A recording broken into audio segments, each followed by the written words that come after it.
So you've had a busy week. It's been a week of entertaining frustration. I've got a big job on, and it's just been delayed by a variety of things. And I just started to get my teeth into it late yesterday.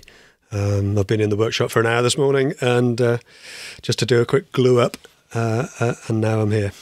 Oh, I'm impressed that you've been in this morning. Yeah, it was early. So what's the job? Can you talk about it? Or? Yeah, sure. It's a big domestic job. It's one of those things that it's kind of more of everything and bigger of everything than I've done before. It's physically large. There's a 3x4 meter shelving unit, which is, massive compared to the size of my workshop. And there's a lot of it. There's many rooms of it. It's kind of me upping my game a bit, which is, a topic for a whole other podcast probably, but, sprayed finish, veneered interiors, much higher level of carpentry and cabinet making than I've done before. And I was a bit like a rabbit in the headlights for an extent. One of the headaches with this is that the clients want me to build it all and then deliver and install. So I've got to store it somewhere along the way. It's complicated because I've never worked, and this is going to sound ridiculous to most people, but I've never worked more than 5 or 10 minutes away from the workshop for the last, 5 years probably. Yeah, I'm the same. Yeah, I try to keep local for everything. Yeah, exactly. Really. Whereas this is up in North London, and it's only 9 miles away, but it's 40 minutes to get there. So I, being able to pop back in there to do a quick measure up for something I've forgotten or anything is difficult. So yeah, it's an interesting project to do. I'll be glad when it's over, and it's a good earner. End of the day, it's for a family member of an interior designer that I do a fair bit of work for. So there's Fantastic. that little added frisson of. Are you filming any of it? I'll film some of the build. I don't know if I can shoot the install. We'll have to see. Yeah, it's always tricky getting that balance of actually getting the job done versus trying to get stuff on YouTube and stuff like that, because it does just take so much longer. It does take longer, or you end up just planting your GoPro in a corner and doing a fast forward sort of install kind of thing, which is fine. That'll work. But if you actually want to use it as a teaching opportunity, as a opportunity for somebody to learn from your videos, then obviously you've got to take time to do the detail bits and bobs and all the little tricks that you use when you install this stuff. I think the other thing as well is that you lose focus from the job whenever you're having to think about, I need to move the camera and get a better camera angle, or the lighting's not quite right over here, or where did I get it up to in my script if you're following a script. Yeah. And you kind of lose focus from the task at hand. And I find just being able to plough through a job without thinking about that, it's so much easier to just get on with it. It is definitely. It definitely adds a level of complexity that you could do without when you're on the clock. Most of the time, for most of the jobs I shoot video on, for the installs, it's not that much of a problem. I can get it sorted without too many hassles. I've got enough time to get that done. But on some, you can't. So you got to do the ones you can and ignore the ones you can't. Yeah, exactly. And you tend to kind of build up a bit of a backlog of videos anyway. And I don't know what it's like on your side, but I think at the minute I've probably got about 15 videos that are mid-edit. And that's everything from I've recorded footage and I haven't started editing through to it's almost completely done but just needs like an introduction added or something like that. And then I've got a whole batch of other ones where I've recorded little bits, but it needs a whole load more done. But it's just kind of, if I don't record the bits, I'll forget about that idea for a video. Yes. So I'll record the odd little bit and it'll just sit there in a folder. And I've got some, honestly, they're dating back. The continuity problems I'm going to have if I revisit those videos are going to be horrendous. Yeah, that's one of the problems. I even now I've got a couple of videos where I'm in short sleeves in obviously dating back from late summer, and how do you record an intro to that? Although I have found that the audience are amazingly forgiving when it comes to continuity. I've found... I just don't think they noticed, to be No, I think people are so focused on the woodworking and the tools and what we're trying to do in the videos. I've had stuff where I've changed hats halfway through, and I've literally had a jacket on, then a different jacket, and no one's ever mentioned it. And I don't know if people are just being kind and polite. Yeah. I don't know. Yeah, perhaps they are. I suspect they just don't notice. Certainly, I've had videos where I've had to reshoot an overhead shot or something, and I've discovered afterwards that I was wearing a different shirt. And nobody's said anything anyway. So yeah, as you say, maybe they're just being particularly polite. So this is our first episode of the Measuring Up podcast. It is indeed. Should we tell people what it's about? We haven't really decided what it's about. We haven't really decided. I mean, these things come together remarkably quickly. We hadn't actually spoken on the phone until a week or so ago, and I am almost exactly a week behind on this job. There's absolutely no correlation between those 2 points at all. But yeah, I mean, we've both chatted. We're both on YouTube. You're Gosforth Handyman on the YouTubes, and I'm Peter Millard at 10-Minute Workshop, 10minuteworkshop.tv.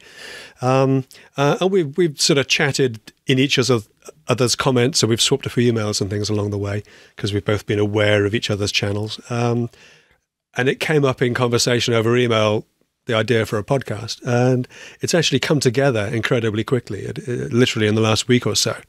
We've got all the social names done. We discussed it, decided we ought to do it, and got a vague sort of idea of the running order and the things that we'd like to discuss. I guess from my point of view, there isn't really, although there's, the podcasting landscape is incredibly rich. There's some amazing podcasts out there. I haven't found one, and I don't know about you, I haven't found one that really touches on what we do, sort of carpentry, cabinet making, one-man band business. I actually got a phone call from my timber yard coming in. It'll keep. Well, I mean, certainly from my perspective, I mean, I listen a lot of podcasts, but they're all American, they're nearly all American. A lot of them are. There's very few UK podcasts, full stop. There's some really, really good ones. I'll not name them because I'll forget certain ones and just offend people. But we'll maybe link to some of them in the show notes. That's a good idea. Something, or we'll come up with a list for next time of ones that we'll maybe do listen to UK wide. From a commercial joinery perspective, I haven't heard any UK podcasts, and I haven't really heard that many American ones that focus on the commercial side. There's like the Protractor podcast.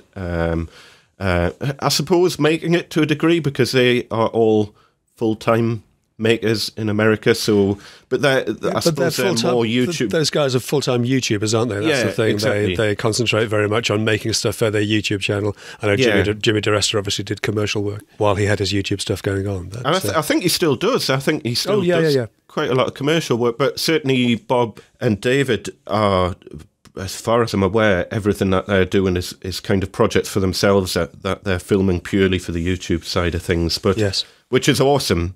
But I think it just puts a slightly different slant on things, chatting about it from a commercial perspective. When you've got to make money from the job that you're working on, that puts a whole different perspective on things. And, I would love to spend 3 weeks making a solid oak, if you look at some of the projects that are out there at the minute, and like Matt Cremona with his latest High Boy project, and I think that's taken him 4 months or something, you know, and it's stunning. The work that he's done on that is absolutely beautiful. But from a commercial perspective, I suppose once you develop a name for doing that sort of work, then you can charge whatever you want for a project. But certainly over where I am, there's just zero demand for that, or I've had zero demand for. I get very little demand even for solid wood. Everyone wants to paint stuff white. It's a story of my life as well. I mean, I don't know about you, but in the comments on your videos, I'm constantly getting comments on mine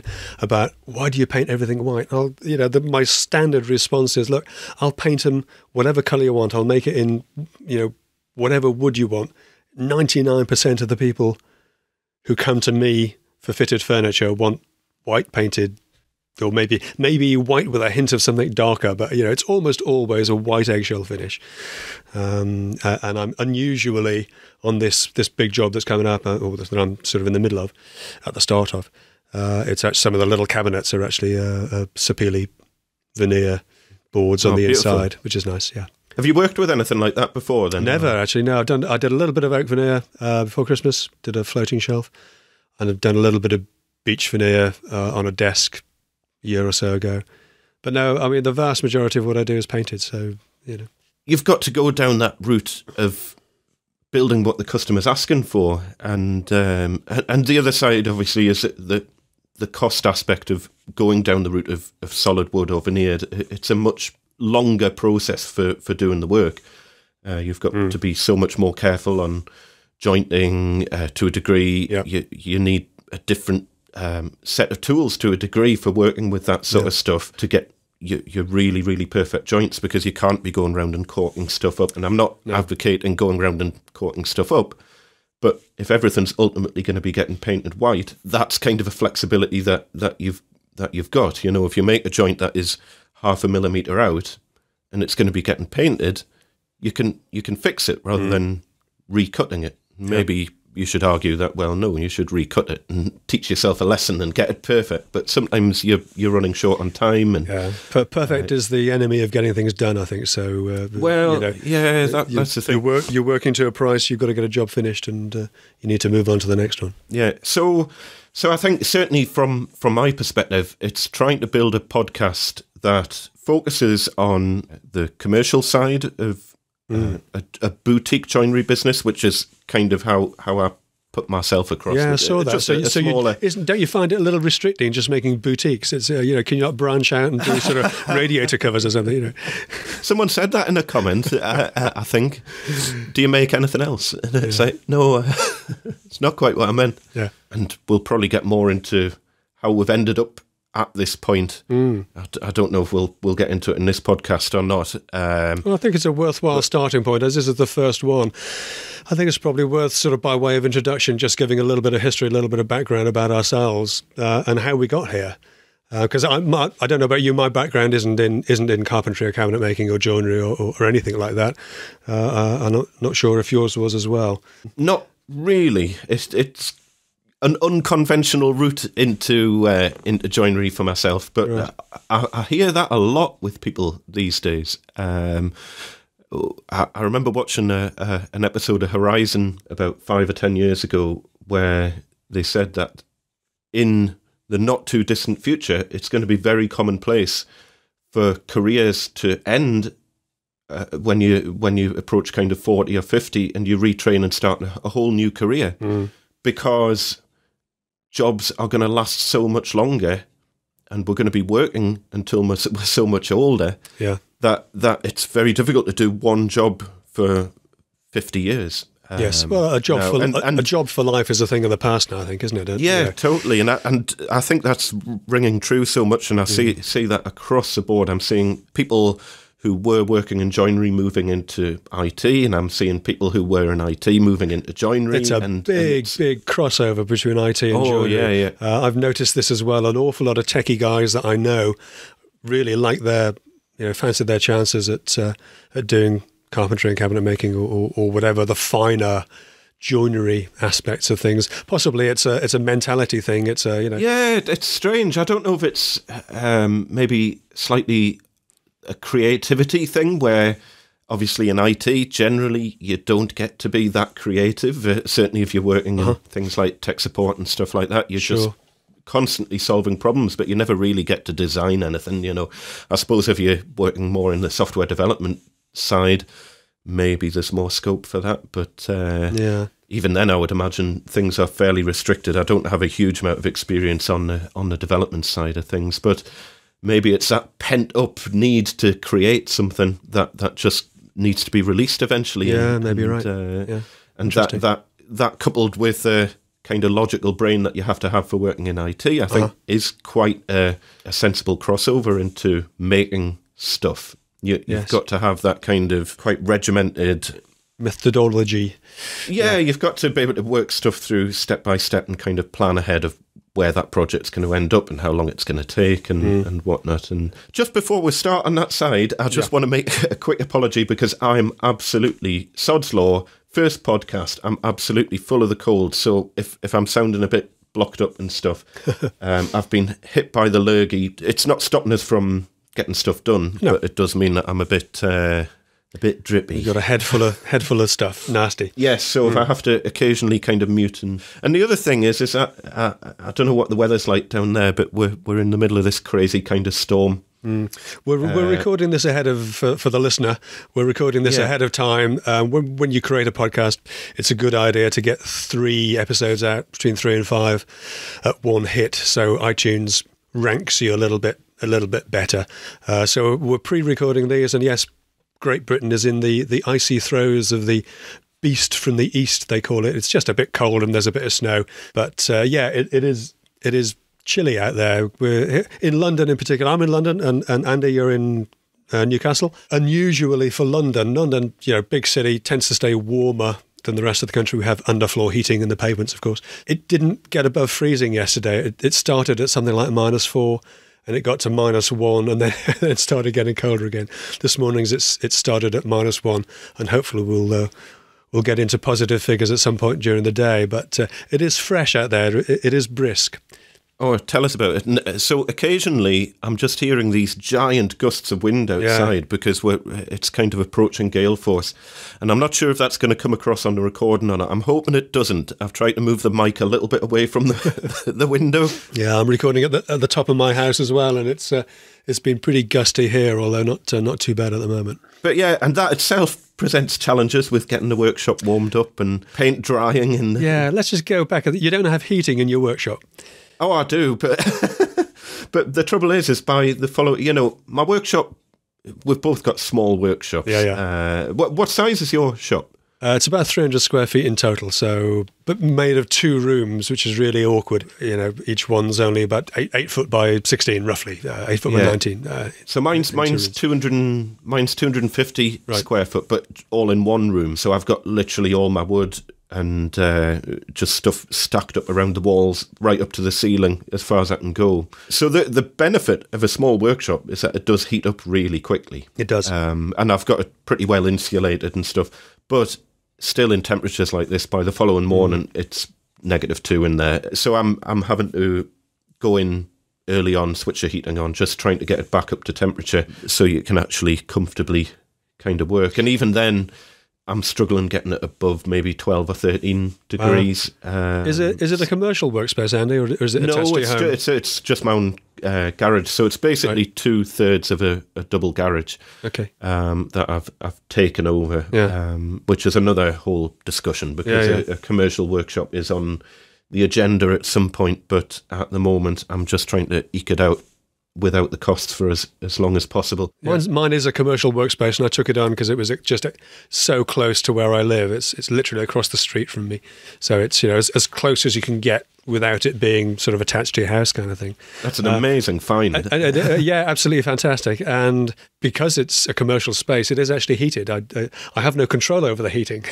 Oh, wow. So I just have sort of water. I don't know, water might be oil. I don't know, water pipes running through my workshop at sort of ceiling level, and they just kind of radiate heat. And I went in there, I popped in there this morning for an hour to do a quick glue up before we got into this, and it was a rather comfortable 19.5 degrees in there. So I'm jealous.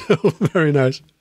Makes the glue set off pretty fast. Have you got people above you then? Is it kind of a terrace building type thing? It's a sort of ugly building.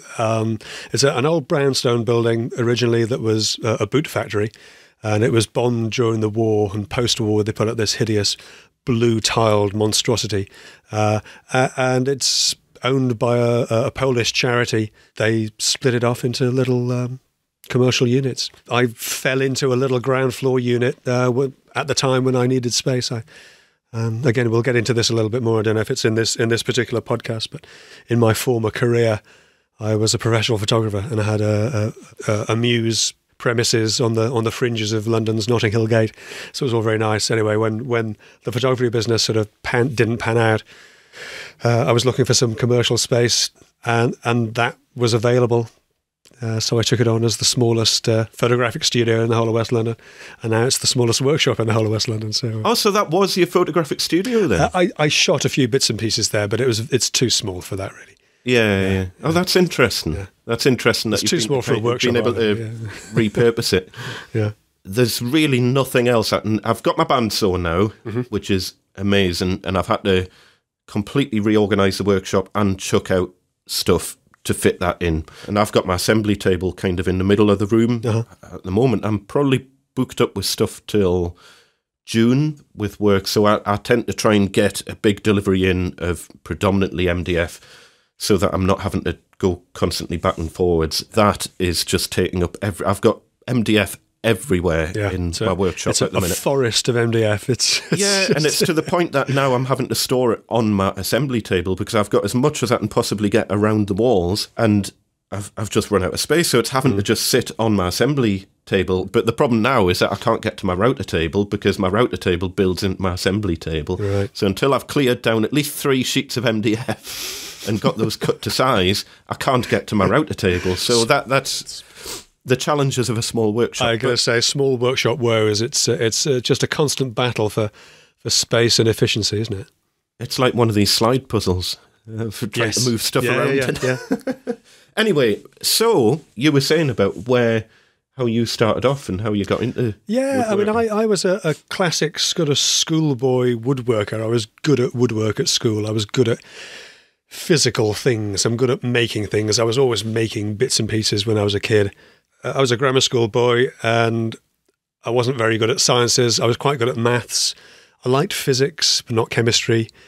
I was good at woodwork, but I didn't like metalwork, and I was interested in photography.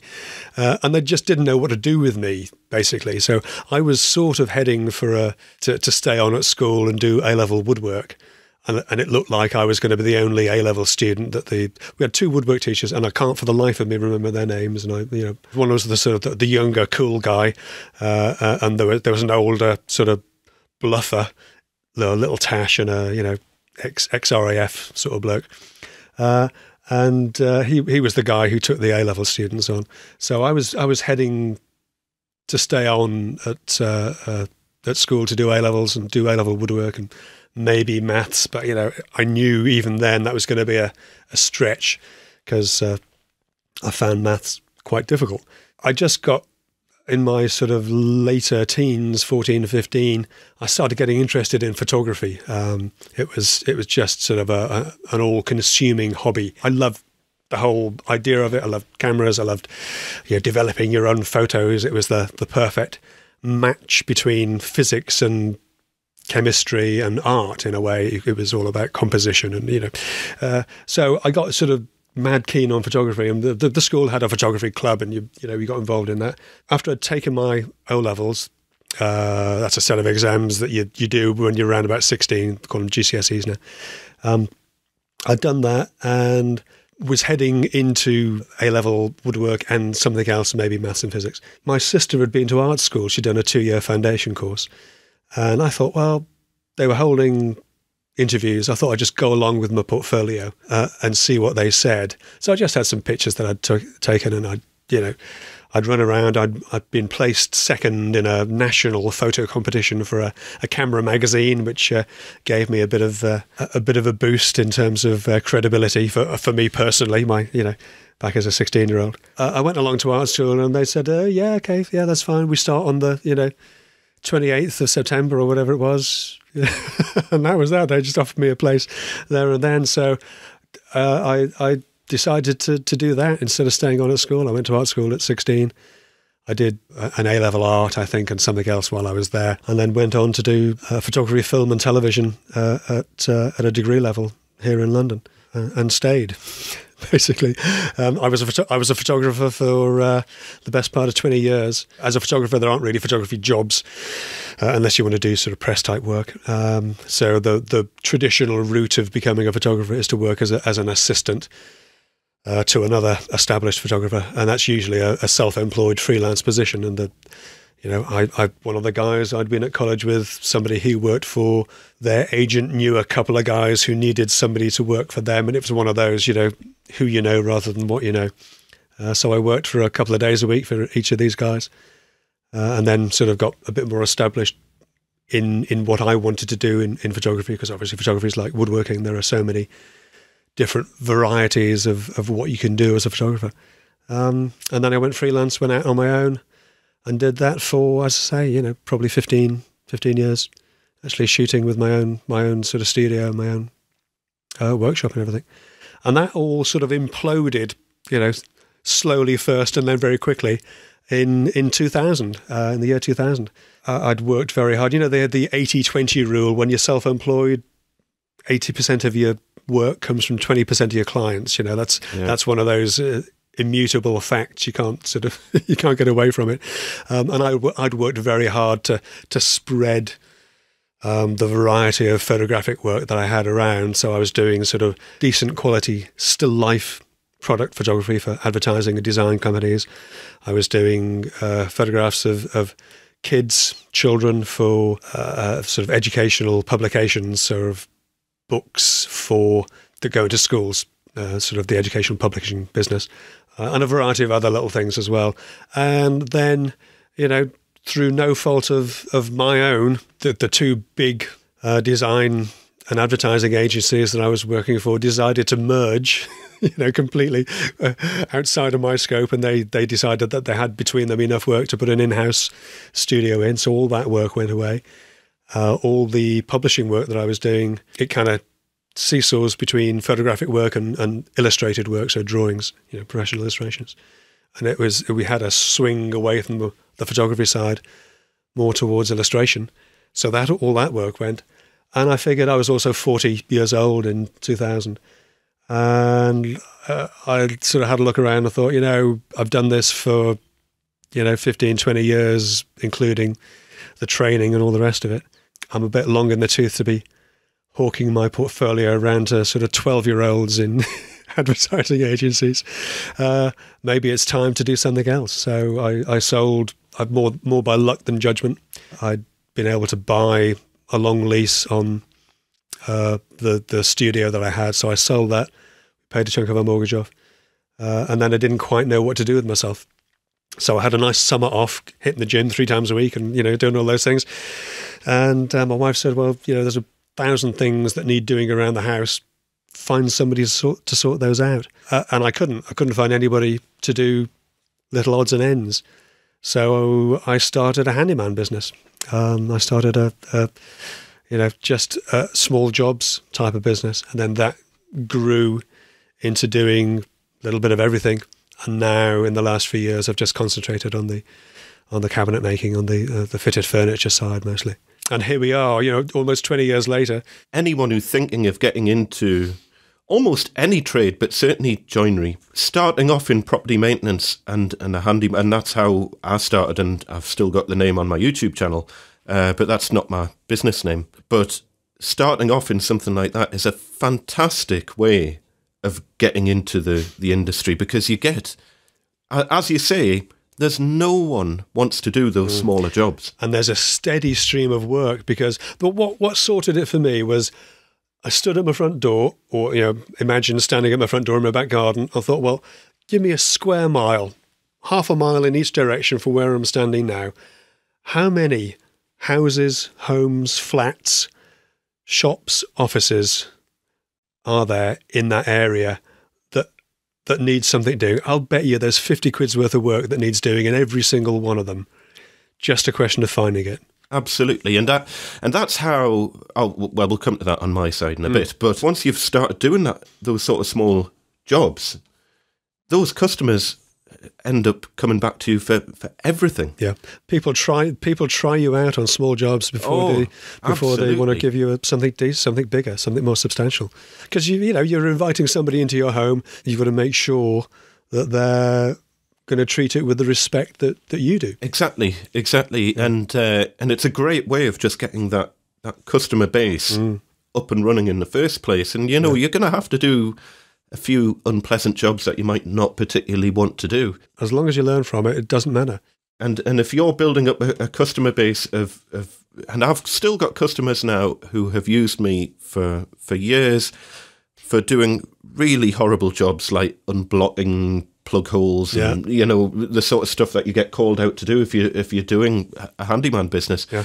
And they've now asked me to do full built-in alcove installs, fitted wardrobes, you know, all of that's come off the back of doing the smaller jobs in the first place, because they view you just as a reputable, trusted tradesman, basically. Exactly. And that's almost, that is the most important thing, is to build a business to a degree where you are trusted by the client. And even if they don't want you to do the work, I don't know about yourself, but they come to me to ask who am I best going to get this sort of job done. Or for advice, absolutely. It happens all the time. You know, they become almost like friends. You know, I've got an older client of mine. She's comfortably fixed. She lives in Egypt at the moment, and she pops back to her little house in London periodically. And there's a couple of silly little odds and ends, and it's not the kind of work I do anymore, to be honest. But I were happy to pop in there and sort those out for her. She knows I'll be able to do it. She knows I'll do it properly and in a timely way. And she knows that I'll do it professionally and look after her house and make sure that everything's in good order while she's not there. So that was back in around 2000 then? So that was in 2000, 2001. I officially started my my handyman business. So yes, this is coming up to my 18th year. Longer in this than I was as a photographer, yeah. Has it just kind of gradually evolved into the joinery side, or was that a conscious decision? It was a conscious decision. It was a conscious decision over the last few years. I was enjoying it more. I stopped enjoying doing the sort of kitchen and bathroom type work, which, you know, they're good earners and they, you know, people need them doing. But it's, you know, as I'm getting older, I'm finding it harder. I'm 58 this year. So, you know, I'm sort of looking towards retirement rather than moving workshops or anything like that. Yeah. It's evolved, but with a little bit of, a push on my part towards the joinery cabinet making sort of side. So it's a good mix of work, mostly domestic, although some commercial through an interior designer. But that's quite nice work because I just do the woodworky bits, and all the painting and stuff is sent off to somebody else to deal with that. So. And how have you developed the skills over time to do that sort of work? Has it just been learning on the job? Or? Pretty much. The keen listener will have noticed that I have no formal qualifications in any kind of wood butchery. As I said, I was always handy at school. I was good at woodwork, and I've always done bits and pieces sort of around the house. And really, it's just an extension of that. When I first did started the handyman business, my sort of tagline was that it was DIY, but I do it for you. You know, it was that level of I wasn't pretending to be anything that I'm not. And the skills I've just learned. Yeah, you know, you know what's good enough and you know what isn't. You do better, and visiting other people's homes, you see bits and pieces of joinery that other people have done, and you think, oh, that's nice. I like the way they've done that. Yeah, I can use that. I'd never come across the reverse mitre thing in a skirting board or a cornice before until I saw it in a client's house. And I thought, oh, that's nice. Yeah, I like what they've done there. I can do that. And then maybe you could put two of those in to put you could be a bit clever with it. So yes, it's very much learning on the job and being confident enough in your own skills that, you know, not to take on things that are going to give you problems as well. Yeah, it's kind of a case of taking on enough to push yourself without it being biting off more than you can chew, and it's trying to get that balance. And yeah, I have bitten off a bit more than I can chew on this current job, because it is big. There are, you know, it's not just physically big, but there are lots of parts to it, and I'm a bit late starting on it, and you know, it's not ideal.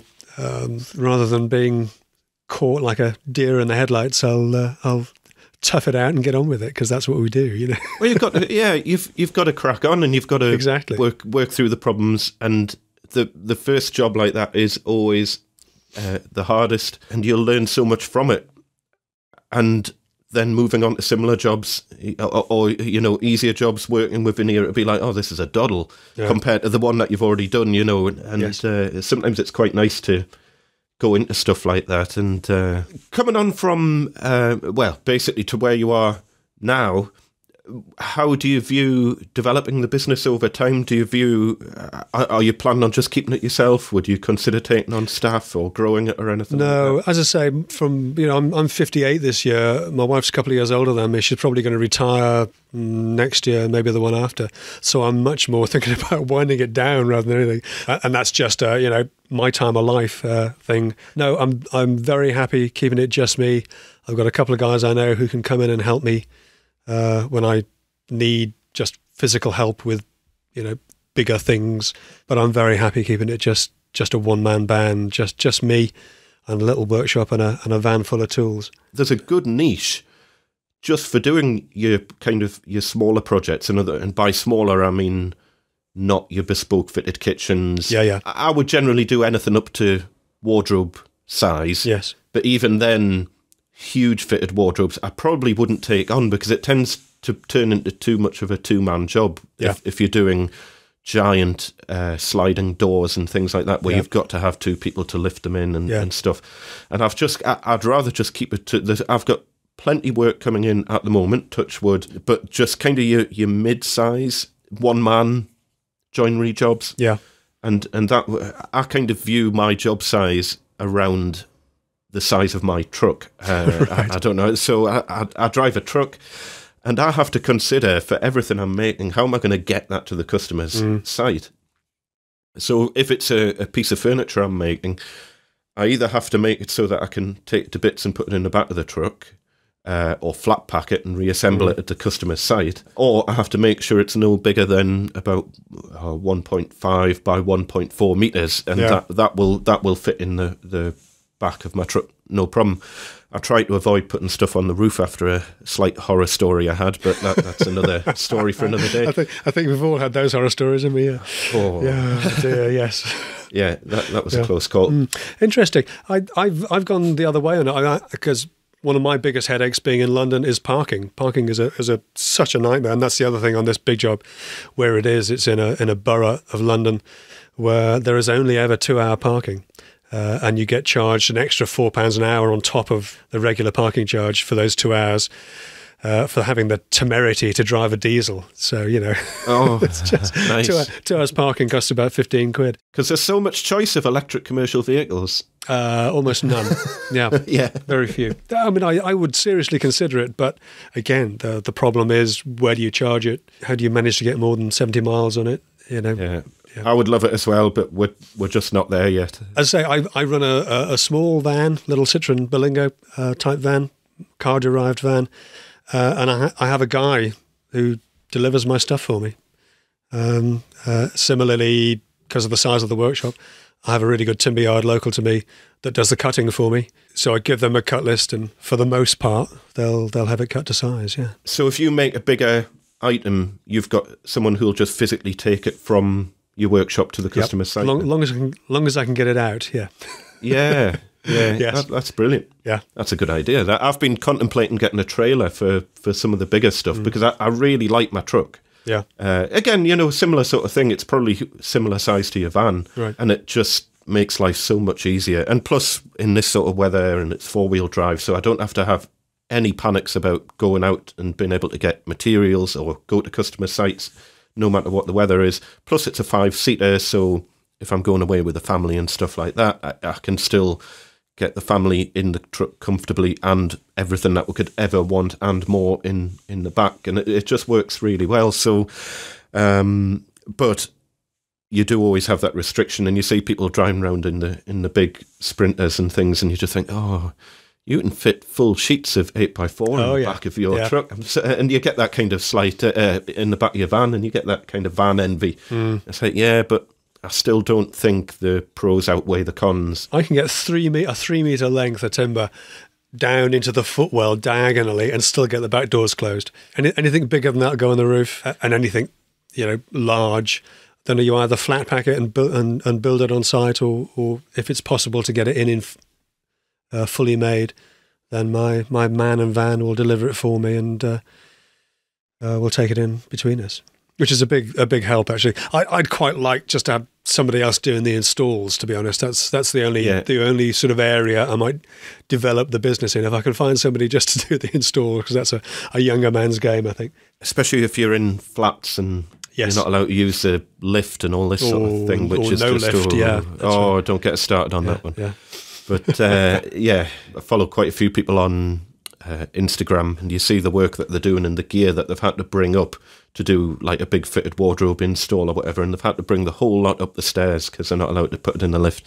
It's like, oh my word, how do you even start work? Well, in fact, and a lot of them are saying, your first day is just getting the materials, just getting the gear in, yeah, just getting the materials in, and it's So I mean, I'm 43 now, and you start to feel pains from 40 onwards that you didn't have before, and you start to get more tired more quickly. And I did my first install a couple of weeks ago. First install of the year. I've been doing freestanding stuff until then, and it absolutely creased me. It was on a Monday. Just did a one-day little alcove unit fitted, and absolutely shattered the next day. I got aches on bits I couldn't remember I'd had. It's good for you. It's good for your health, as long as you don't put your back out or something. Yeah. But it is hard physical work, and it is very much a younger man's game. And as you say, post 40, you definitely feel it, and I'm feeling it a lot more now. That's for sure. I had this giant delivery of MDF last week, and it was 14 18 mil boards. And they're 45 kilos a piece, aren't they? They're about 45 kilos each. And I have since, you might have seen that, I've made like a little dolly thing for wheeling around. Yeah, so that's when it's on a flat surface, and that works really well. But where my delivery comes in, I need to get it across my garden and then around an awkward corner and stuff, and then I can get it onto the dolly. One sheet at a time, yeah. It takes a while, doesn't it? One sheet at a time, and I've since actually purchased one of those Gorilla Gripper things. After shifting 14 sheets of MDF in, and it only took a couple of hours to shift all the sheets. The following day, I was crippled. Honestly, it was just like my arms were aching, my legs were aching, but you do just get tired. It's full on. Yeah, it is, especially if, as we do as well, we've both got YouTube channels, and that does take an awful lot of time in your evenings.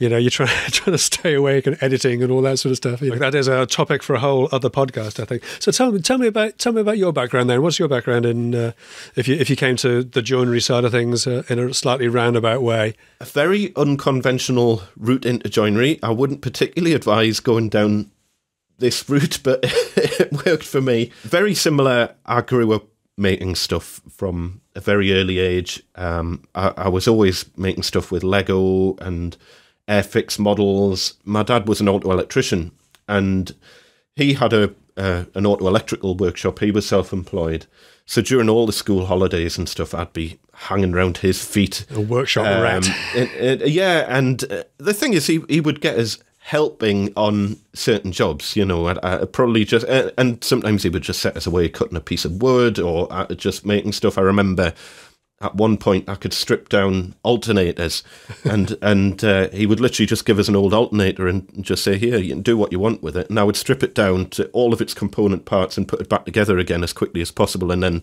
he had all the big test gear for testing it and all this, and it was like, oh, it still works. And I used to love that sort of thing. So my dad was kind of my maker hero. He let me play with dangerous tools at the end of the day. He had goodness knows how many vices in his workshop, and it'd be like, here's a vice, here's some wood, here's a saw, just make something, And so I was using planes and saws and chisels from probably the age of 8 or thereabouts. And then you would start to get into more, you'd move on from Airfix to things like little matchstick models. And my dad predominantly did auto electrics, but he was in the REME in the army, and he was an electrician in the REME. Uh-huh. So he did a lot of domestic electrics as well. So I would be out helping him on rewires, and I would be scurrying under floors, running cables for him, and all sorts of stuff like that. So I was very comfortable with electrics from an early age because I would be like, well, how do you connect these wires up? And he would explain it, and he would explain how the circuits work and how, how lighting circuits work. And I don't view myself as an electrician by any stretch of the imagination, but I can do my own work very comfortably. I've rewired houses before, and then if I do my own rewire, I'll get an electrician in then to do all the testing. To do the testing, yeah, and then to sign it off and stuff. So I've always been comfortable with electrics, but I wouldn't really do anything like that for customers. No. You're very, back in the handyman days, changing lights or changing out a broken socket or something like that would be all right. But I think anything that fell into the maintenance category, But anyway, I digress. I then got more and more into RC stuff, so radio control cars and planes and boats and stuff. And I just always loved woodworking and just making stuff. Every school holiday, I would just be dying to just get in my dad's workshop and just make stuff. That's what I did. But yeah, similar to yourself, at school, I loved doing woodworking. I was always kind of good at woodworking, and I've still got some of my projects that I made from school hanging up in my workshop now. Yeah.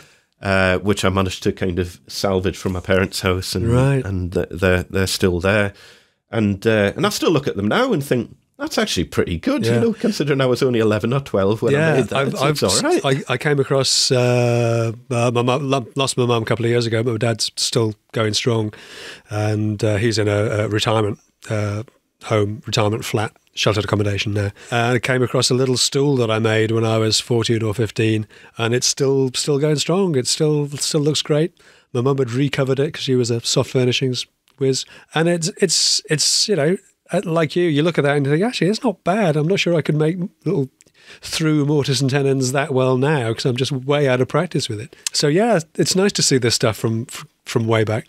Oh, I think it's lovely to keep hold of that sort of stuff. And, if anyone who's doing that sort of stuff at school, if you've got any interest in... Because I would love to see more younger people getting into this side of things, I don't know whether it's true or not, but people are often hear these days that your makers are going to be the millionaires of the future because there's just no one is making stuff anymore. People are so incapable of doing your smaller jobs because they're not brought up using tools, and you know what it's like. I mean, I would get called out regularly just to change light bulbs and stuff, just because people didn't know how to get a light bulb out of a fitting. And I mean, you've got calls like that for all kinds of different reasons. I mean, my sister just isn't very comfortable on ladders. She doesn't like doing ladder work, and her husband's in a wheelchair, so they get a guy in to change light bulbs for them because they've got a lovely house with, all the lights are way, way, way up in the ceilings. And some people just aren't, they have other skill sets, they're just not good at practical stuff in that sort of way. Or they're just too busy as well. Or just too busy, People are so busy these days, and it's like, is it worth my time to do that myself, or is it easier to just pay someone to come in, sort the whole lot out? I can get on with whatever I need to be getting on with. But I agree that there does seem to be a lack of physical skills being taught in schools. I know when my kids were at school, their IT design, or I can't even remember what it was called now, something design, was so broad. It covered what used to be domestic science, so cookery, through a little bit of IT stuff, and through to bits of work on a CNC. It's like, in a term or two, what do they possibly come out with after that? Now, my kids are both reasonably practical. They're young adults now, and they're off doing their own things. But for some kids whose parents perhaps don't have the physical skills or interest to do that sort of stuff, you can see that generation coming through as being absolutely clueless. Yeah, big style. And all I would say is, if you do enjoy doing that sort of stuff, and I don't even know, I'm assuming woodworking stuff is still taught in schools, and if you do enjoy it, keep your projects, because it's a lovely thing to look back at if you do get into that as a career choice. And at my school, we did, I think it was called CDT, Craft Design and Technology. That's or something the one, like CDT, that. Thank you. Yeah, but there was I don't think there was any option to do any qualifications in it. It was either there was no options, or because of other options that I'd taken to do with languages or music or whatever, because I'm also very into music, which I'll get onto in a bit. But it just wasn't an option to do any qualification on that side. So really, after school, that kind of disappeared a little bit. But then I ended up getting pushed down more I think at some point I mentioned that I wanted to be an architect. I had no idea what was involved in being an architect, but you've got to. I remember there was some sort of career computer thing, very early generation, probably BBC Micro based computers at school, where you had to put in things that you were interested in. It popped out career choices because when you're 15, you don't know what you want to do. And I think one of the options was an architect, and it was like, okay, that'll do. That's really interesting, actually, because just to interrupt for a second, one of the things that really wound me up about my school when I was 16 and going through this photography, woodworking dilemma was that my school didn't know what to do with me because I was good at the physical stuff, but also the sciences, maths and physics. And some bright spark said, architecture, you could be an architect. This was the mid-70s. That sounded like an absolute, deathly career choice for me. So in many ways, they sort of pushed me towards art school rather than going down that route. So I guess I should be thankful for that. Yeah, well, very, very, very similar. So I was heading towards the architecture route, and then I think I found out that it was a 7-year degree or something, which sounded awful. Yeah, and I also found out that it wasn't just about drawing houses. And and then I started getting pushed more down the industrial design route. So that was what I started at uni, was an industrial design degree, which, if you're not familiar, industrial design is designing everything from kettles to toasters to cars it's product design, effectively. Yeah, interesting. So I did a year of product design, or of industrial design at uni, and there's a lot of model making involved in that. So they had amazing workshops with big milling machines and all the gear.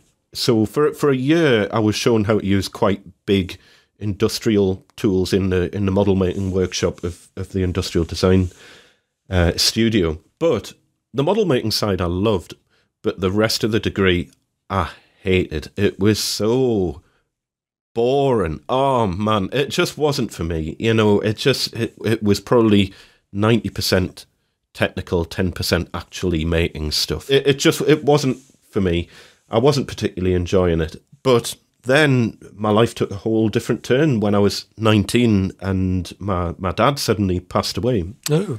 Completely out of the blue. And he died very young. He was 61 or something. Gosh. And, and he was my hero of making stuff. And by then I'd left home, and I had my own flat in Gateshead at that point.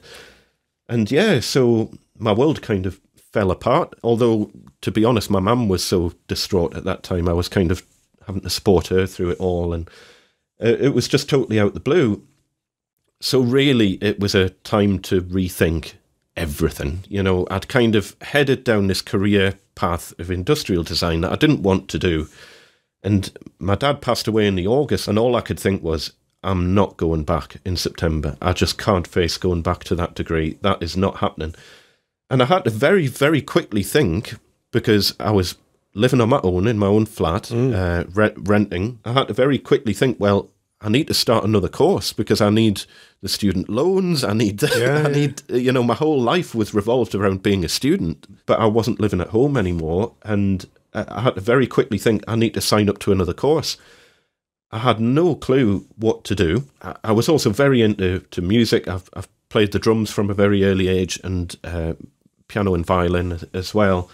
Although I'm very bad at those now. But drums was always kind of my major instrument from about the age of 11 onwards. So I was in various bands, so I was used to going into the recording studio and doing a certain amount of recording, which I loved. Right. So very, very last minute decision in August, September time. It was I got in touch with a local college who were running a studio engineer course.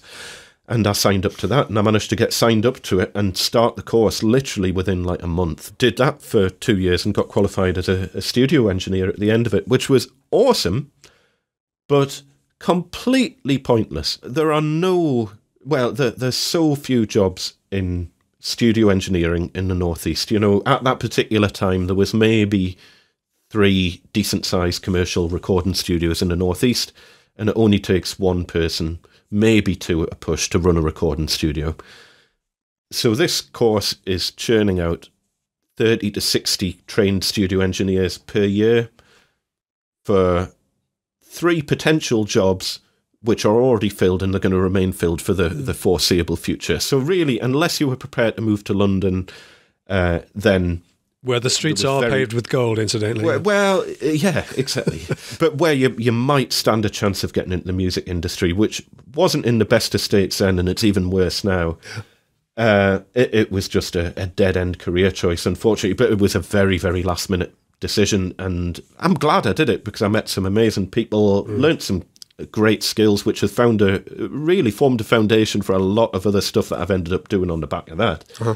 So I came out of that. And a friend of mine at the time, who was also very into recording, he wasn't on the course, but we got chatting and stuff, and we nearly set up a recording studio together. And we got all the funding in place, and we didn't have any money behind us or anything, but we'd found this amazing building, this massive, solid stone, detached church hall, and it was on the market for 50 grand. and it was giant. I mean, it was like a 3-story building, sandstone, and it was on the market for 50 grand. I mean, even for up here, it was phenomenally cheap. And it was like, this would make the perfect recording studio. But we didn't have any money, so we had to go through all this process of, Princess Trust and all these other routes to try and bring some money in, and various secured business loans and all this sort of thing. And we had all the funding in place. We'd put the offer in on this building and had it accepted. And then at the last minute, we got gazumped on the building. And we got gazumped on the building literally within like a week of having the funding approved to go ahead to buy it. So it was just like, okay, that's all down the pan. We couldn't find any more suitable buildings for it. That all disappeared. So it was like, well, I need to bring some money in. I'd always worked a bit with computers and stuff, so I started doing a few data entry jobs. And then that led on to me doing a little bit of spreadsheet design, and then that got into another job. Anyway, to cut a long story short, I was in IT, and I got more and more into IT technical support, and then into IT infrastructure, network design and server design and all this sort of stuff. And I completely lost touch with the friend that I nearly set up a recording studio with. And I ended up working for this big IT conglomerate, who are still around now. I'll not mention the name, but they were giant. And it was a big outsourcing company looking after private sector accounts and stuff like that. And I started working there. And by chance, this friend who I nearly ran a recording studio with, he fell into IT as well and was working for the same company in the same building, but on a different account. And I literally kind of bumped into him one day, and it was like... Just a quick question. Yeah. Did you qualify for that, or is that something you could just sort of fall into again? In IT, it's all vocational qualifications, really. Certainly for the infrastructure side. So I'd put myself through... there's all these Microsoft certifications. I was going to say MCST and network engineer and all the rest of it. Yeah, so I put myself through first of all MCP and then MCSE and Cisco qualifications and stuff like that. So I put myself through a lot of those off my own back to get qualified to kind of work myself up the IT ladder. Ended up chatting on with this friend of mine, and we hated working for this corporate. It was just very frustrating, Trying to change anything about how they did things was just at an absolute snail's pace. And we got chatting and decided that it might be fun to set up our own business. So we did that. And around that time, I just got married, and it was on my honeymoon that I broke the news to my wife that I might be leaving my very secure, well-paid IT job. Timing is everything, isn't it? Yeah. So I remember literally being on the beach on my honeymoon and saying to Mrs. Mac, would you mind if I kind of left my job and set up a business? She's amazingly supportive, and she's always been the rock behind everything I've ended up doing in my life. And we literally were downsized everything. We saved up money. We lived just off my wife's wage, and we ended up setting up this IT company, which ended up doing quite well, not like amazingly well, but we employed 10 staff by the end of it. And we ended up selling that to a local firm. And then I ended up working at board level for a while for this local firm.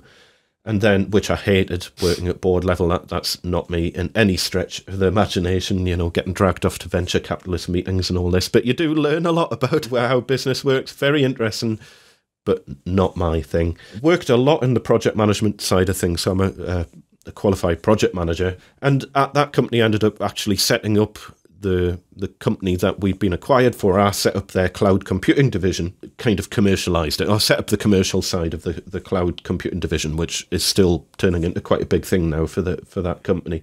But they've been acquired many times by other companies now. Suddenly 16 years had passed. That can happen, can't it? But a blink of an eye. 16 years flew past, and it was like, hold on a second. This was only supposed to be a temporary job. Well, to cut a long story short, I left that job. Yeah. And thought, no, I need to get out of this. This was never in the plan, and didn't really have much of a plan of what I was going to be doing. At that particular time, I was teaching drums part-time. So I thought, oh, well, maybe I can do something on the drum teaching side. I had a couple of drum-related YouTube channels, which are still out there doing very little. The music industry, as I say, it was hard back when I got qualified, and it's even harder now. You know, making money out of the music industry now is so difficult. And in the meantime, over the 16 years when I'd been working in IT, I'd done a lot of house renovations. So we'd moved house probably 8 times or something like that. And every time we moved, we did a house up, and would always be, oh, this is great, we'll live here forever. And then it's like, oh, we'll just put it on the market and see what happens. And then it would sell. And then you'd buy somewhere else to do up. And it just grew like that. And a very similar sort of thing where I just couldn't find tradespeople to do the sort of jobs I was doing, or the sort of jobs that I was wanting done in these houses. So a lot of the stuff I just learned myself. And so I did most of the joinery work myself, most of the electrics myself, and then got people in to test it and sign it off. Yeah. Most of the plumbing, tiling, you know, you just end up doing everything just because you can't find anyone to do the work yourself. So I had a fair bit of experience, probably 16 years or so of house renovation. And these were pretty big house renovations, you know, to the point of literally stripping it down to the bare bones, right back to the joists, sometimes replacing the joists, new floors, you know, everything. And stripping it right down, putting the house back together and fixing it all. So, and I remember one day someone said, you know, why don't you just set up a business of doing this sort of stuff? And that's where Gosforth Handyman started. And I was living in Gosforth at the time. Started up the handyman business, just doing smaller jobs. I always wanted to get more into the joinery side, but I just didn't have the confidence to go straight into the joinery side. Yeah. So I started it off kind of doing everything. And yeah, some of the jobs that you end up doing are far from pleasant, but it just builds up that customer base.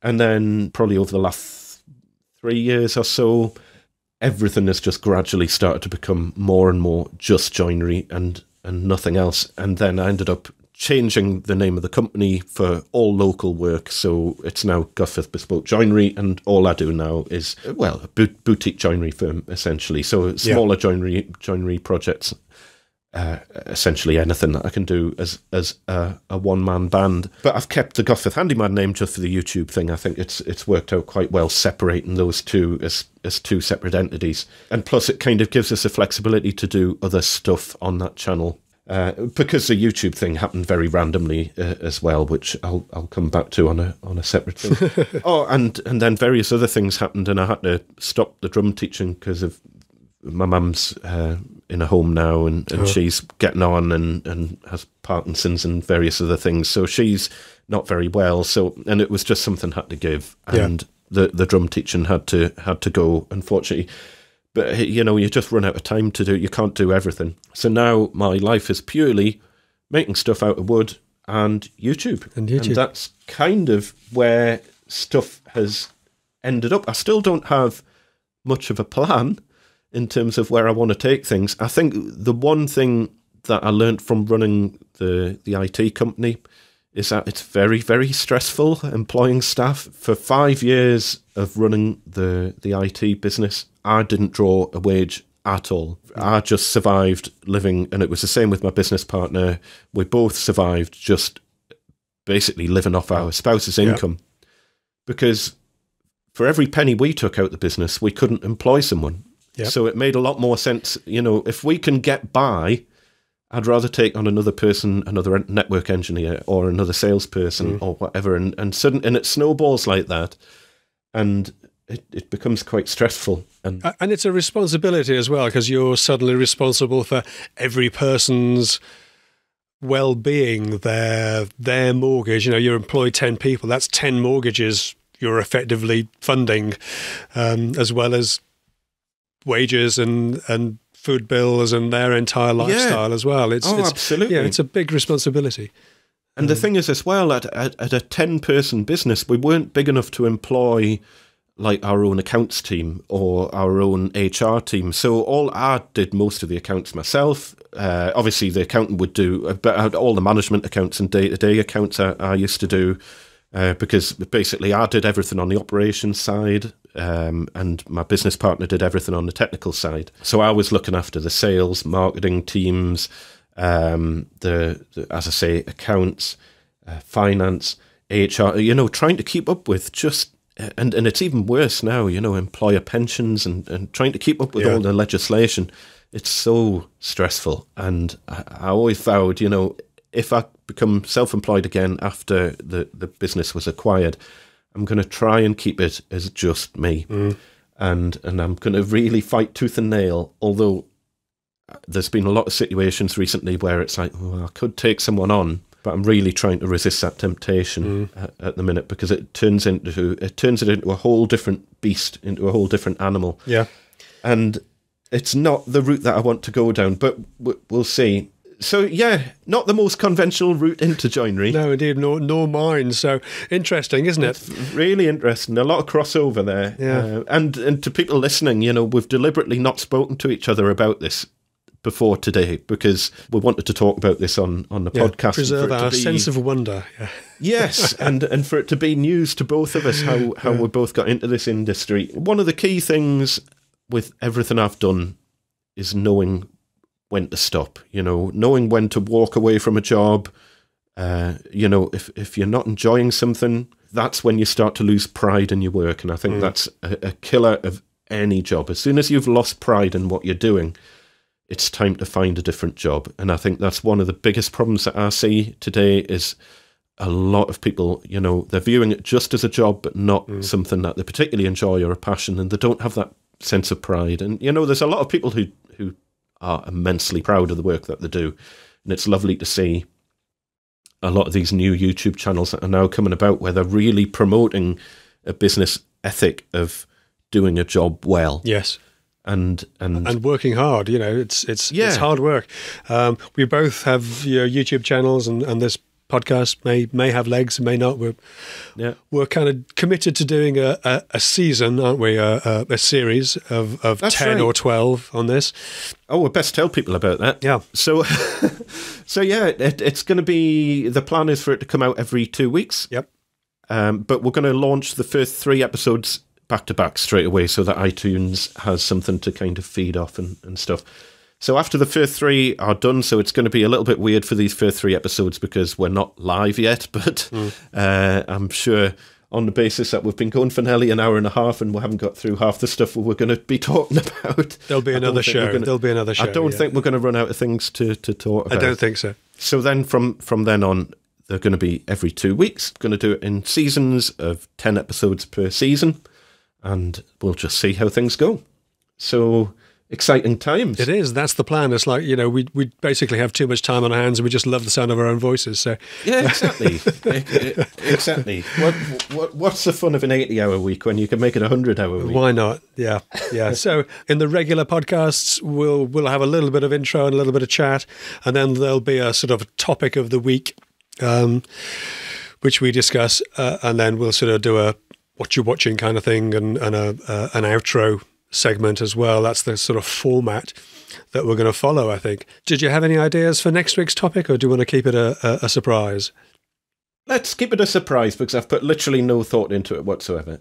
I think, even just talking more about the the sort of jobs that we're currently working on. And we've talked as well about potentially getting guests on as well. Yes, I'd like to do that. That'd be interesting to see how other people are managing, not just YouTube guests, but maybe other guys in the business, to see how they're doing. I've got a few ideas of some commercial joiners that I see absolutely killing it on Instagram. Just kind of comparing notes for, as you say, for running a commercial joinery business in the UK and getting that perspective of both ends of England. So we've got you down in London, me up in Newcastle. It'll be quite interesting to kind of compare notes, compare pricing to a degree, how we're winning business. I'm at the point now where I don't really have to advertise at all. I've got a website, but for me, Facebook's dead. I don't use Facebook anymore at all. Instagram, I think, is very important, and I think going to become more and more important over the years if they don't kill it in the way that Facebook has been. Okay, that's another whole. that could go on for a good use of hour social media as advertising could be a topic for another week, I think. But I don't advertise at all. I haven't advertised since I first started out coming from the photography side. Advertising for photographers is actually really expensive. Even back then in the 2000s, it was about £1,500 a page to advertise. In the commercial directories. And coming to this side of things, God, you could get a page in a local sort of newsletter type magazine for sort of £100 or so. So I did a lot of advertising when I was first in the business, and I pulled that right back. And I don't think I've advertised at all for about 15 years. It's all through word of mouth. It's all through people who find me through Google searches or whatever else. So, it's the same here. You know, I've always considered, you know, should I do a bit more? Should I put some magazine adverts out there? As you say, you know, the little things that go door to door, your trade directories and stuff. I'm not in any of the vetting search engine things or anything like that. It just business comes in, you know, and there's groundwork that you've got to do to build it up to that degree, and we'll certainly be covering that off on this podcast. So I think that's probably enough. If there are any listeners still with us, we'd like to thank them for their time. Do check back for the next episodes. Obviously, these first three, as you say, will be released back to back, and then we'll have a regular fortnightly episode. We're going to aim for about an hour long, aren't we, thereabouts? Yeah, I think so. We'll try not to ramble on too much. Today's been a bit of a longer one. I thought it might end up going that way. But we'll try not to. Hey, I was listening the podcast you recommended. What was Talk show, John Gruber. Their podcasts are like 4 hours long. Some of them do go on, he's a good talker, John Gruber, Yeah, I enjoyed that. If you've enjoyed the podcast, do give it us a 5-star review on iTunes, because that really does help with the ratings and the rankings. Don't forget to check back every fortnight to catch up on the latest episodes. Or, of course, you can always subscribe to the podcast, and then you'll have the episode delivered to your podcast program of choice. Yeah, and if you do want to support the podcast as well, any support would be greatly appreciated. You can go to patreon.com/measuringuppodcast. And you can support us in any way that you can on there. Would be much appreciated, just to help us with the running costs of running a podcast. What's your channel again, just to remind people, Peter? I'm Peter Millard at 10minuteworkshop.tv. That'll take you straight through to my YouTube channel. And Andy, what's yours? And mine's Gosforth Handyman on YouTube. So if you search for Gosforth Handyman, and there'll be links, obviously, in the show notes as well. So subscribe to both of us on there. You can post any feedback. Well, we haven't actually decided where you're going to post feedback yet, but if you listen to episodes 2 and 3, I'm sure we'll work something out for posting feedback. We're Measuring Up Podcast on Twitter as well, so you can always reach us through there. Yep, and the website's measuringuppodcast.com, isn't it? It is. Yes. Is that it? That's everything. That is. Should we do kind of some sort of funky exit where we just leave